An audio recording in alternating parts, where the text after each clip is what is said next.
என்ன பார்க்க போகிறோம் அப்படின்னா ரீசனிங்கில் நம்பர் சீரியஸ் பார்க்க போகிறோம். நம்பர் சீரியஸ் வந்தாவே நம்ம என்ன பண்ணோம் அப்படின்னா square number, cube number, plus, minus, வகுத்தல், பெருக்கல் இதெல்லாமே செக் பண்ணணும். ஸோ இந்த சம்மில் வந்து பார்க்கலாம் 19க்கும் 27க்கும் என்ன வந்து ஆட் பண்ணியிருக்காங்க அப்படின்னா 8ங்கிற நம்பர் ஆட் பண்ணியிருக்காங்க. ஸோ 8 ஆட் பண்ணதுனால என்ன வருதுன்னா 2 க்யூப் தான் 8. ஸோ அடுத்து 2 க்யூப் வந்துருச்சு. அடுத்து 3 க்யூபா 4 க்யூபா 5 க்யூபான்னு செக் பண்ணுறோம். 27 இங்கே 0 இருக்குது.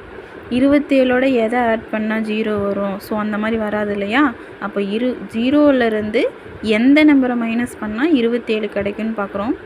27ங்கிற நம்பரை மைனஸ் பண்ணால் தான் 27 கிடைக்கும். ஓகேங்களா?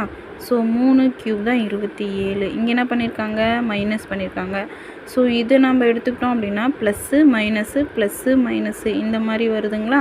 2 க்யூபு 3 க்யூபு. அப்போ அடுத்து என்னவாக தான் இருக்கும்? 4 க்யூபு.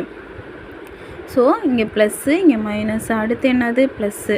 0வோட எதை கூட்டினா நமக்கு 64 கிடைக்கும் அப்படின்னா 64ங்கிற நம்பரை வந்து கூட்டினா தான் 64 கிடைக்கும். அப்போ 64ங்கிறது 4 க்யூபு. இது கரெக்டாகிடுச்சிங்களா? அப்போ அடுத்து என்னது? 5 க்யூபு. 5 க்யூபு இது என்னது? 125. ப்ளஸ்ஸு மைனஸு 64ஓட 125 நம்ம மைனஸ் பண்ணோம் அப்படின்னா நமக்கு என்ன கிடைக்கும்? -61 கிடைக்குமா? ஸோ ஆன்சர் என்னது? 61. ஸோ இந்த மெத்தட் எடுத்துக்கிட்டோம் அப்படின்னா அடுத்த நம்பரும் நம்ம செக் பண்ணி பார்க்கணும் இல்லையா? ஒருவேளை நம்ம தப்பாக போட்டோமா அப்படின்னு பார்க்கணும். ஸோ 6 க்யூப் இருக்குது. 6 க்யூப்ன்றது 216. இங்கே நமக்கு ஆன்சரில் என்ன கொடுத்துருக்காங்க? 155 கொடுத்துருக்காங்க.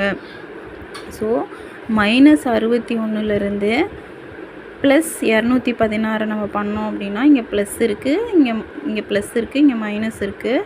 ஸோ கேன்சல் பண்ணோம் அப்படின்னா 155.